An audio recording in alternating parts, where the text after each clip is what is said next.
Morning you guys, it's Karen, and I thought I would come and have a chat to you about bio oil because it's recently kind of come to my attention again. Interestingly, I did a video on bio oil probably 6 years ago on a bio oil dupe called Regen Oil, and Regen Oil is a really good dupe for this. So it's less expensive, but it's got the same ingredients. That video has remained popular, you know, even up till now, and I think that there's a lot of believers in bio oil. I got an email from Regen Oil, the company that makes the dupe that I was talking about, saying, you know, thank you for all the business and could they send me some things. And I knew that I'd had this bottle of bio oil in my drawer for many years and I just don't use it because obviously I've got a lot more knowledge now than I did back then, and there's a few things about this that had question marks over them or that I didn't like. One of them was it's strongly fragranced. So I politely declined the offer of some things from Regen Oil and thought it was worthwhile doing a video telling you what my thoughts are now on bio oil, if it works, if it's proven, do I recommend it, their new dry skin gel, etc, etc. I mean, what I would say is if you are going to use bio oil, you're as well getting the Regen Oil because it has the same ingredients in it. There's a lot of claims for bio oil that it works on uneven skin tone, it works on acne scarring and any kind of scarring really. So the price of this is £9.99 and it's 60ml. The number one ingredient is mineral oil. I don't know whether people realise that or not, or are bothered. I think I've done a whole video on mineral oil. It's not something that bothers me if it's there as an ingredient. But that's the number one. The second ingredient is triisonananoin, which is a complicated sounding word, but it's actually just a triglyceride oil. So it's just another type of oil. I don't know anything about it other than that, but I would suspect it's probably okay for your skin. This also has soybean and sunflower oil in, which I suspect may be the combination of the sunflower oil and the soybean oil. I suspect they are what are giving good results to some people. But this also has retinol palmitate in it. It has lavender essential oil. It has some other essential oils. I think it might be eucalyptus. It has synthetic fragrance. This has retinol palmitate in it, which you guys know I don't like as an ingredient if you're using it in the day, so it would depend on when you're using it. It has an ingredient that they are calling pure selin. They're calling it a breakthrough ingredient, but it is cetyl ethyl hexanate, which is a type of ester, and it's thought to be a synthetic version of duck feather oil. That's how it has been talked about in the past, but the only similarities there really are that it repels water. It is a sort of waxy type substance, and I don't see that is a breakthrough ingredient at all. It's something that's quite commonly used. Interestingly, I do like the website, the bio oil website, and in fact it says on there, I've just been reading that the synthetic fragrance is rose, and I think that's the smell I like. I do actually like the smell of this. And I can't remember if I told you, but the reason I had a bottle of this originally years ago was because I was having a cyst removed from my chin, and one of the nurses I worked with, I remember I'd just moved from radiology over to research and development, and she said to make sure you get bio oil and use that. And so I thought, oh, a nurse is telling me this, like I better go and buy it. And I haven't used this for many, many years. I've maybe tried it here and then and thought, no, definitely not. It's too strongly fragranced.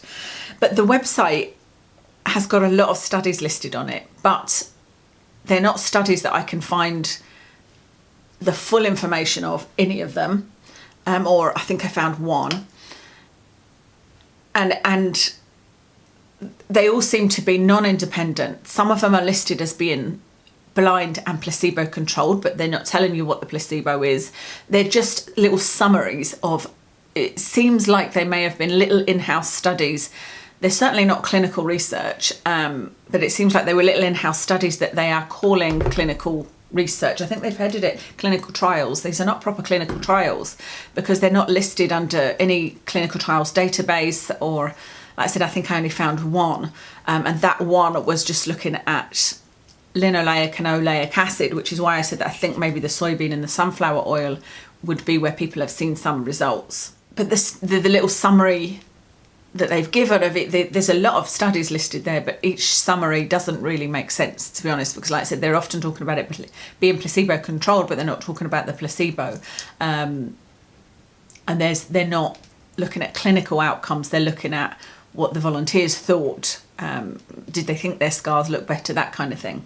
So to me, there's no evidence that this works. The interesting thing about this is that there are an overwhelming amount of positive reviews for the oil and also for the dry skin gel, which is in a little pot.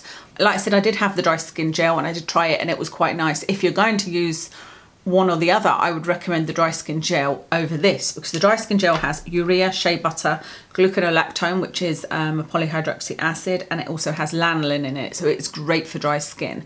But that one doesn't have the claims for working on uneven skin tone and scars. I don't know, they don't say exactly what the ingredient is that they believe to work on scars and uneven skin tone.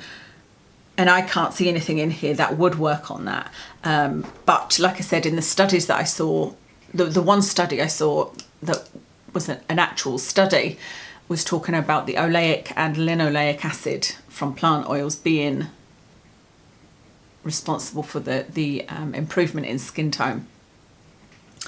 So do I recommend this? No. Do I recommend the Regen? No. I don't recommend either of these oils for scars, because there's just way too much fragrance in it and not that much amazing. There's nothing amazing in it, you know, it's just mineral oil and some other oils. I think there are so many oils on the market now that you can find something that has soybean or sunflower oil in if you want to use that. But if you are trying to reduce scarring, as I did with my eyes, I would use silicone. Silicone is what has been proven and what is used in hospitals for scars. Silicone sheeting is the absolute best way of doing it. So something that is occlusive that you put on, leave on. You know, if I could have put silicone sheeting on my eyelids, I would have done, but I use a silicone scar gel and I would put it onto my eyelids, and I also use it on Watson's scar, which is definitely improving. And that's what I would recommend to you if you're trying to heal scars. If you're looking to change uneven skin tone, I would probably say go for vitamin C. I mean, tretinoin would be the number one, but vitamin C is also thought to help, but certainly not this. I think there's so many positive reviews. I think that, like I said, the oils in there will always help. You know, using an oil versus not using an oil is always going to help the skin. I think it is the soybean and the sunflower oil in there that are helping, and I think it's just been people that haven't had a sensitivity to the fragrances, that don't have sensitive skin. And I also think there is an element of the placebo effect, that it's just everybody in the world believes this to be some kind of magic potion, and that's catching. You know, even like I said, for me, when it was first suggested by a nurse, I was like, oh, what is this bio oil? And a nurse is suggesting it and I better use it, you know. But I personally wouldn't recommend it. Neither would I recommend the Dupe, but if you do want to use one, the Dupe is less expensive with the same ingredients in. If you do really like bio oil, the dry skin gel has got better ingredients in it. Still has fragrance, but it's lower on the list. It's not quite as strong, and it's great for dry skin. It is good for dry skin, and it's something I would use on the body. So yeah, I think that's everything. That's my thoughts on bio oil. Let me know what you think.